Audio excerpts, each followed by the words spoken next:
I invite you to find a comfortable position in your seat. Close your eyes if you wish. Take a few deep breaths. Let go of any distraction or worries that may be on your mind.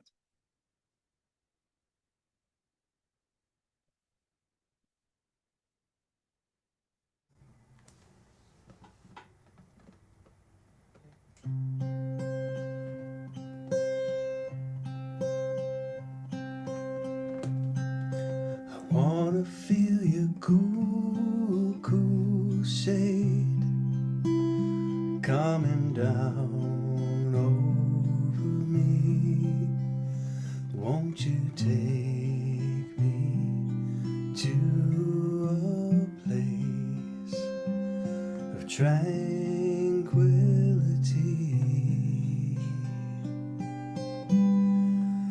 Carry me on down the way, like a boat on the sea. Won't you row me to your shore so tenderly?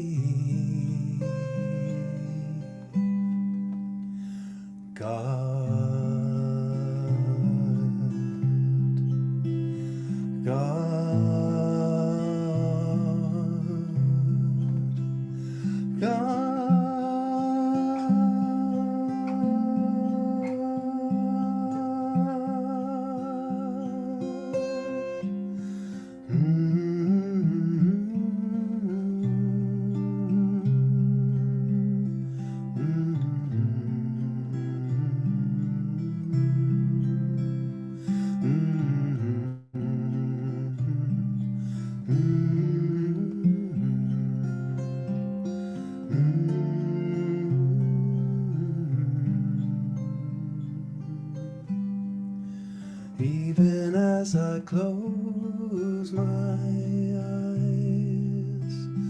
waiting for sweet release, I feel so safe knowing you are holding me. God,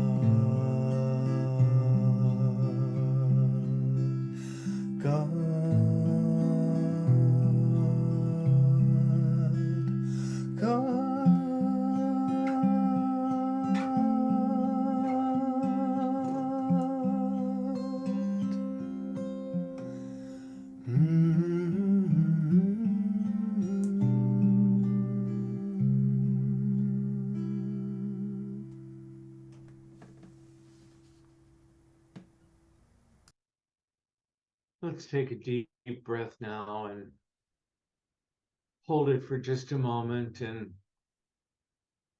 taking in another deep breath and holding it again for a moment, and then exhaling and beginning to relax the body. Beginning to relax the body by breathing in, by breathing out, by breathing in, by breathing out. Taking in one more deep breath, holding it, and now on the exhale, allow the belly to drop. Allow the belly to relax. Allow the shoulders to relax. Allow the forehead to relax. Allow the back of the neck to relax. Breathing in, breathing out. As we breathe in and breathe out, our body relaxes. It settles into where we're sitting. Our feet planted on the floor connect with the earth. And in that connection, and in breathing in and out, the relaxation of this body continues. We continue to let go. We let go from holding ourselves erect, from being very present, from being in a thinking mode. We relax. We begin to relax physically and mentally, allowing those thoughts that are continually coming to our mind to slow down. My body slows down. My mind slows down. And in the slowness, I become aware that indeed, in the midst of this human experience, I am a spiritual being, a beautiful child of God, perfect in every way. And in the middle of relaxing, in the middle of realizing that we're divine, that we're spiritual beings, that this divinity of ours is present always, in the midst of the human experience, in the midst of the day-to-day of the human experience, we can connect with that divine presence that we are. And in that divinity, know that we have everything we need to move through anything that comes our way in the human experience. Focusing on the breath again, settling in, breathing in, breathing out, breathing in, breathing out. I claim my divinity, and I invite you to claim your divinity, to know it, to be it, to have faith in it, to stand tall in the midst of your divinity and know that without question, with total faith, that you are a divine being moving through the beautiful experience known as the human experience.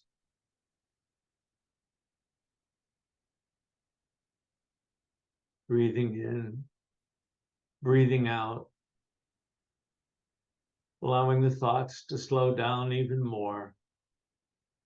As they come into our mind, we acknowledge them. We say thank you, and we let the thoughts move on. Clearly relaxing now, clearly letting go. Clearly the mind clears. The heart opens. The soul deepens. Love from the universe pours through me now. The goodness of all there is mine to have, to know, to be, to sit in the midst of, to be in the midst of goodness, to be in the midst of love, to be in the midst of faith, to be in the midst of the Christ within that I truly am, to acknowledge the Christ within me. And in this Advent season, to breathe into the Christ within me and to allow it to be born anew, to allow it to move forward, to move into a higher spiritual understanding, a higher spiritual knowing that I am divine, claiming my divinity, breathing into that divinity and settling into it now. I sit in the silence. I sit in the silence in the midst of this Advent, in the midst of this coming of the new Christ within me.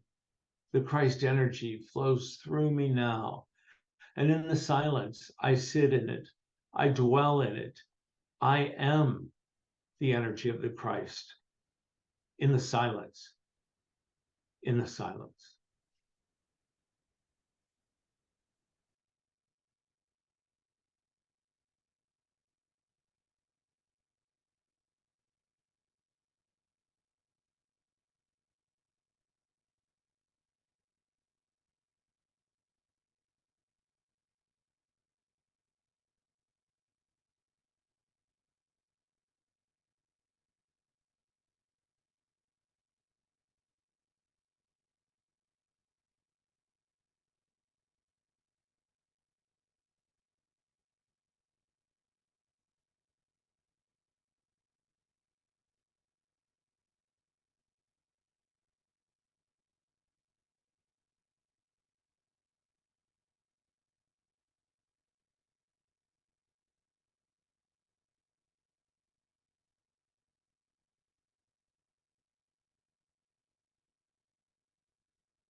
breathing in and breathing out.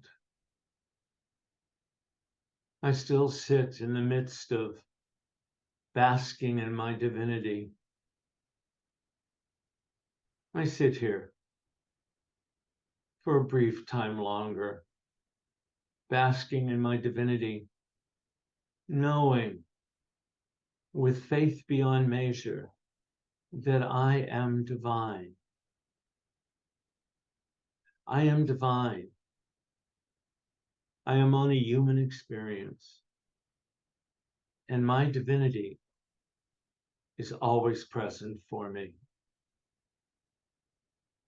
As I slowly come back to this time and place, wiggling my fingers and wiggling the toes and moving the shoulders up and down and taking in another breath and holding it for a moment and exhaling. I say thank you, God, for this time, for this rest, for this renewal, for this relaxation, for this knowledge of the Christ within me, of this divinity. I come back fully divine, fully human, integrated together, and move through the human experience, saying, thank you, God. Thank you, God. And so it is. Amen.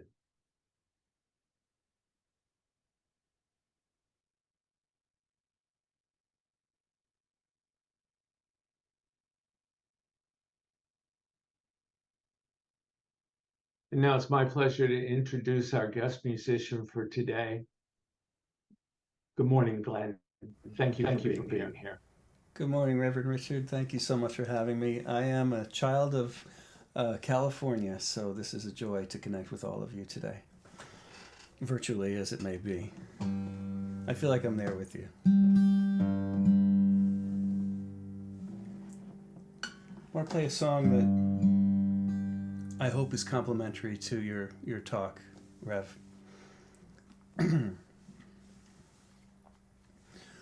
The holiest of places are the places where an ancient hatred has become a prayer of love. When I come to your border and I'm welcomed in without question where I've been, then you offer me refuge from the pain I've known. You make me feel like I'm not alone.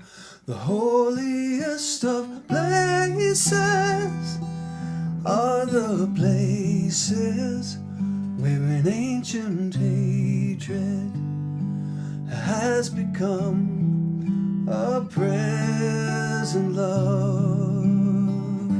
A baby cries in a burned out room, lost her family much too soon.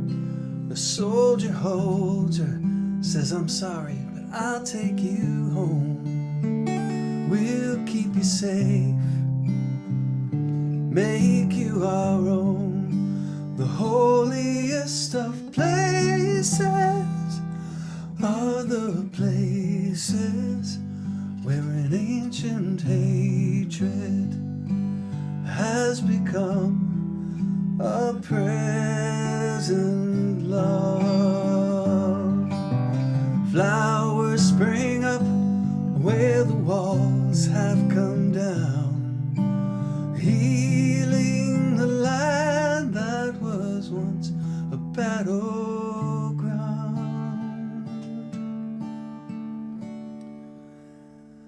In my darkest hours, I've wept to find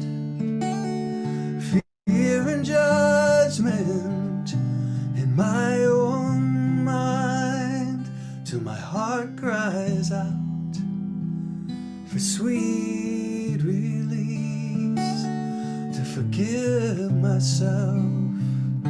Go in peace, the holiest of places are the places where an ancient hatred has become a present love, has become a present love.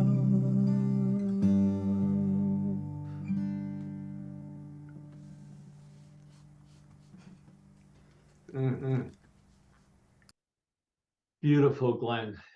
Beautiful. The holiest of places. Thank you. Thank you. I hope you'll come back and bring that beautiful music of yours back to us again and share it with us.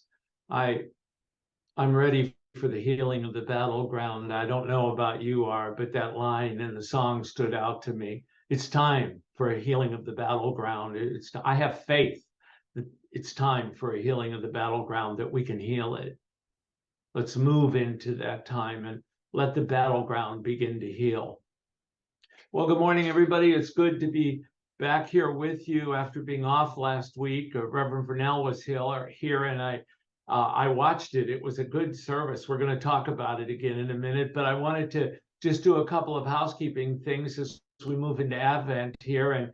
And as you know, we've got the Steak Project going on, and Steve Chicado's here with us this morning. And I was wondering if you could give us a quick update on where we are with the Steak Project, and if anybody, what should they do if they still want to donate, Steve? If they want to donate, we've got the groceries covered by a lot of people, and then we just need a couple of gifts for the youngins, and just call me and I'll let you know what we need.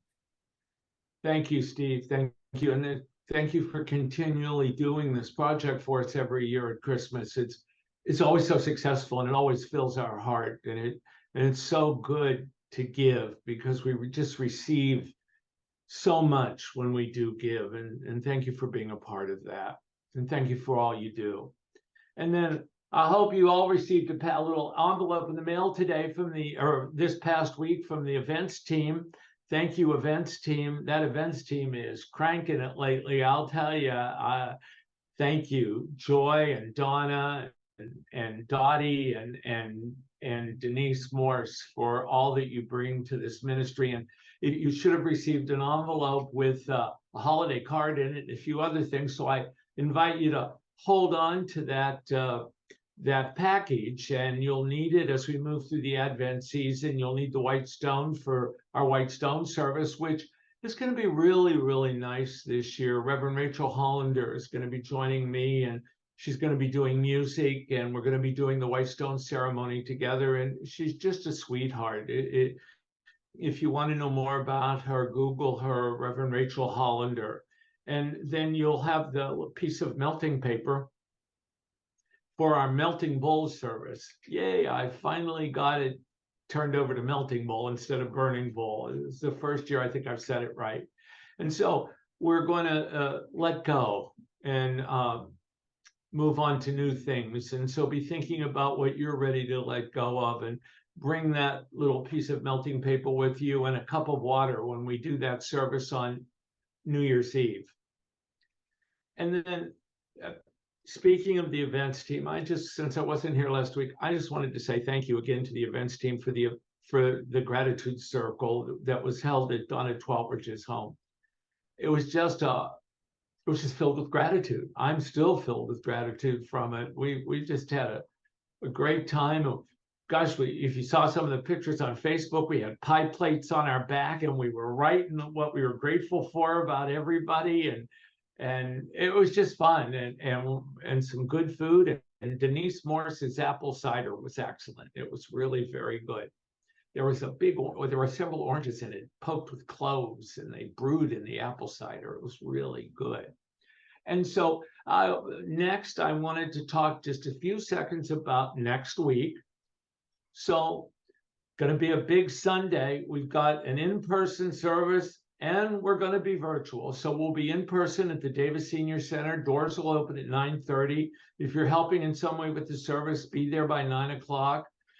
everything will be just like normal. Virtual people will be able to see you and you'll be able to see us. We have a tech person there that's going to help us get all this flowing, and you'll be participating in the service. And those of us that are there in person will be enjoying being together in person, and we're going to be enjoying being with you virtually at the same time.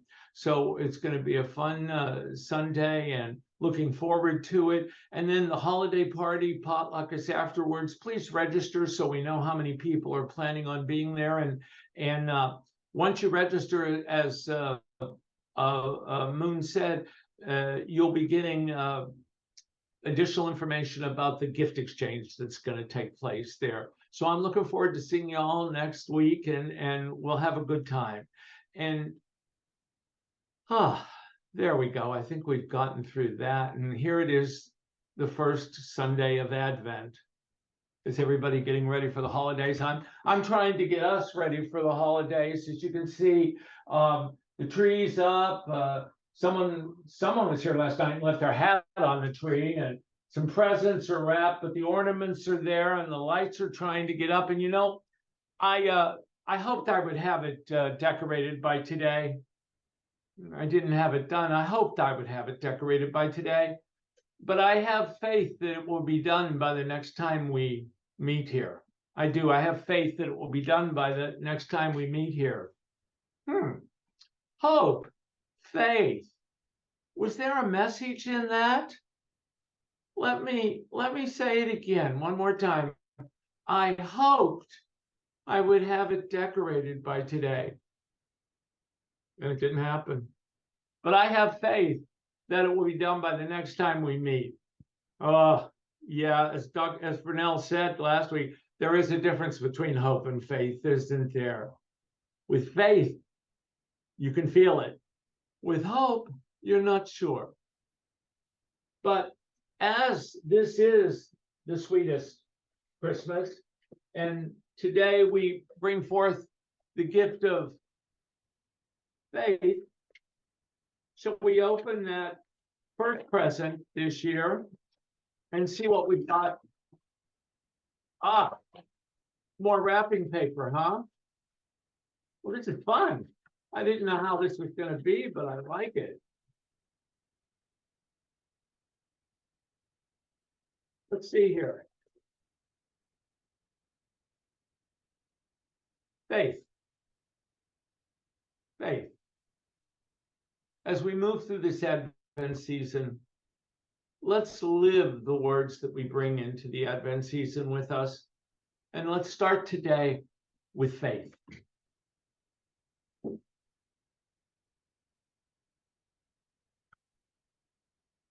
So, you know, I have to admit that I had lunch with Reverend Kristen again this week. And she's good at telling stories. And she told me about what happened at Unity of Walnut Creek last Christmas with the Sunday school. She said that Sunday school was putting on a Christmas pageant, and it included the story of Mary and Joseph coming to the inn.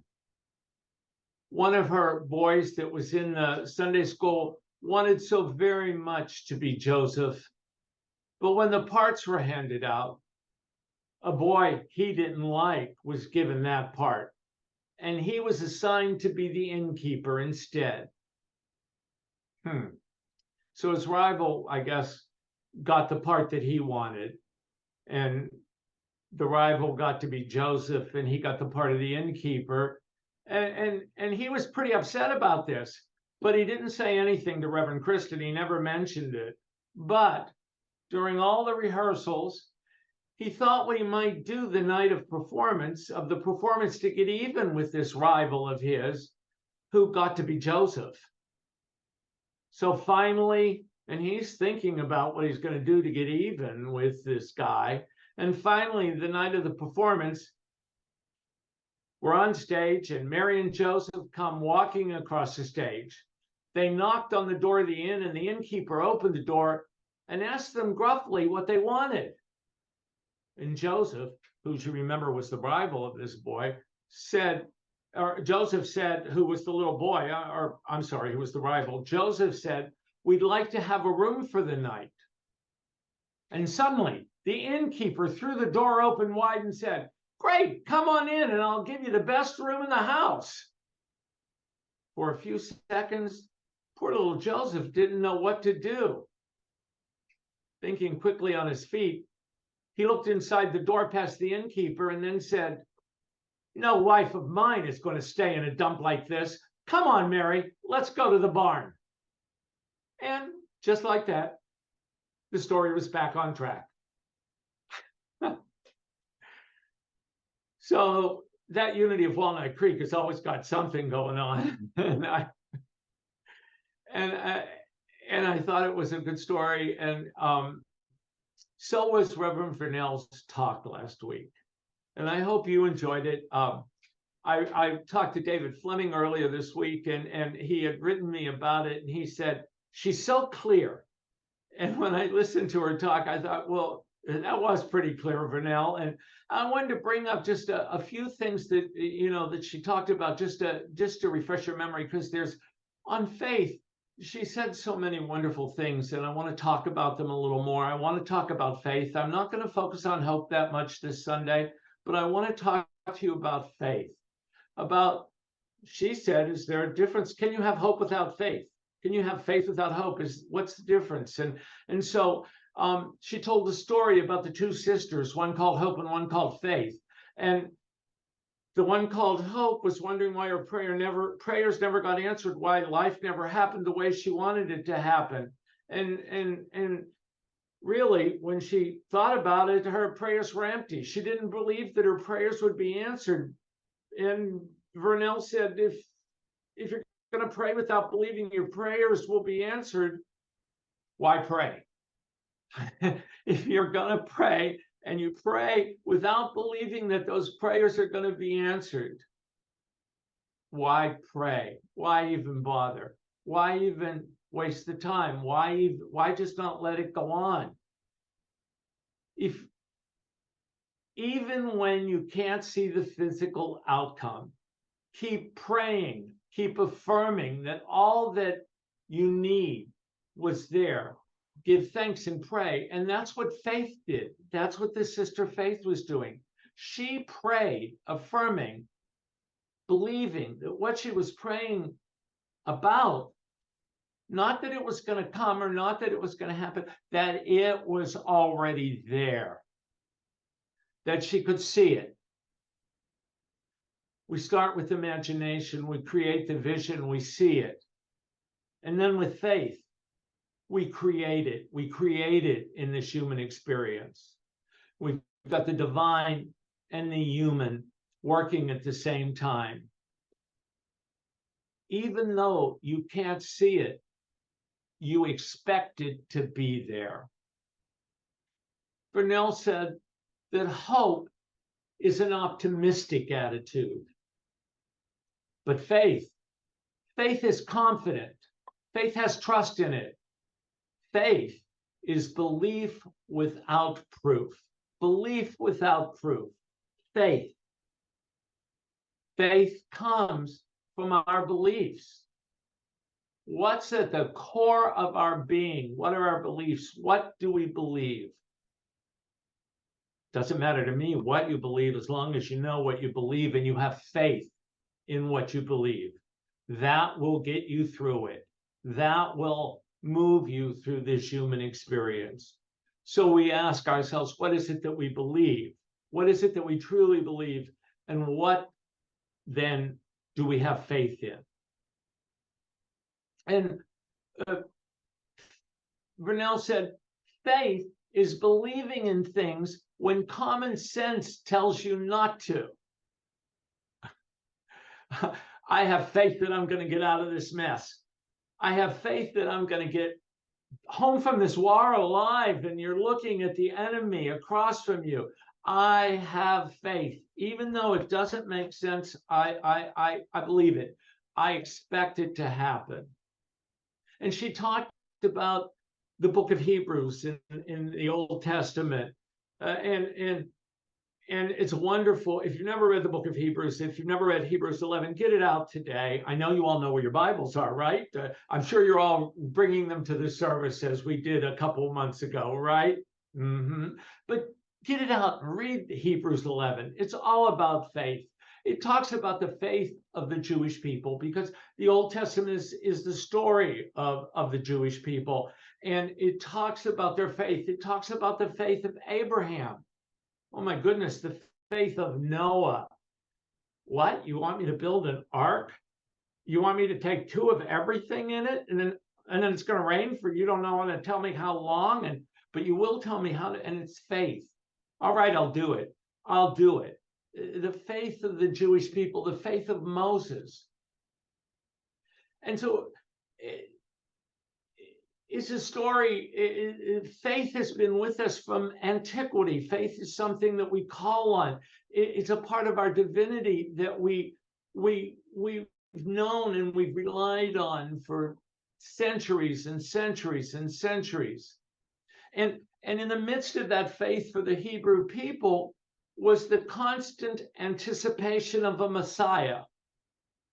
And that's why we're into Advent today, because of the expectation and about saying that the Messiah had come, that Jesus was the Messiah, and that the Messiah was prophesied years before then, and they expected, they had faith in that prophecy, that the Prince of Peace would come, that there would be peace, that there would be peace, that there would be peace. We still have faith that there will be peace. And so they held on to that messianic prophecy.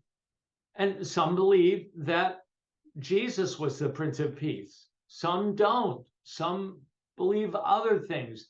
But there's faith has been there, and it's faith that brought that prophecy into being. Faith that brings us Advent, the coming of someone important, the coming of the Prince of Peace. But hope, you expect an answer sometime in the future. Sometime in the future. Faith declares that we have already received it. We don't need the visible. Without faith, it's impossible to experience a heaven state of consciousness. And when we're in that heaven state of consciousness, we know our goodness. We know love. We are love. We are that goodness. Brunel said, never give up hope and stand in your faith at all times.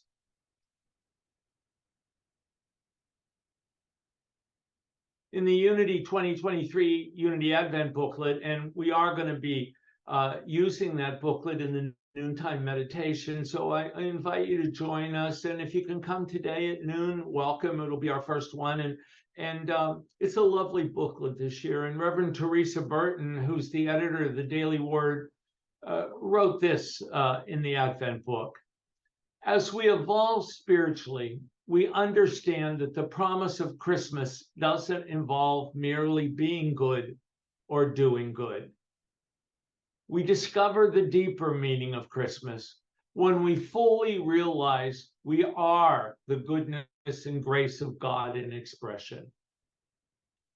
This Christmas, let's rediscover the hope of believing in the power of being good and carrying it into the new year. As we believe, we'll lean into the power of our faith, finally understanding that good isn't just what we do. Goodness is what we are. Indeed, goodness is what we are. Let's have faith in that. Let's know that. Let's know without equivocation that goodness is what we are. And then bring that goodness with us into this human experience.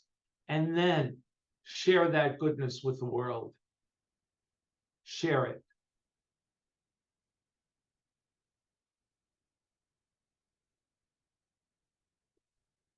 Eric Butterworth, Reverend Eric Butterworth, Unity Minister Eric Butterworth, did a series of sermons back in the 70s and it was part of a series he did, essays on abundant living. And the topic of this one particular sermon was the magic of faith, thinking. And Butterworth says some wonderful things about faith, and I want to share them with you this morning. Some parts of it are really beautiful. So let me read it to you, and let's listen to it and allow your heart to receive it. So thank you, Eric, for saying, this thing called faith has been much misunderstood. The Anglo-Saxon root from which we derive the word means to live by. Faith is not a theory that we hold. Faith is not a theory that we hold to, but a power that holds us. It's a level of thinking by which we actually become a part of the all, accomplishing infinite mind of God. We become a part of the all-accomplishing infinite mind of God. On this level, our mental capacity is expanded somewhat as sunlight unfolds a flower into full bloom. Capacities hitherto undreamed of are released, and the way is open to confidence, creativity, and success. A little child once said, faith is believing in what ain't so. Well, this is not exactly so, says Butterworth. Faith is a willingness to work in the dark, to walk a trail that the heart can see, but the eye cannot. Let me say that one more time.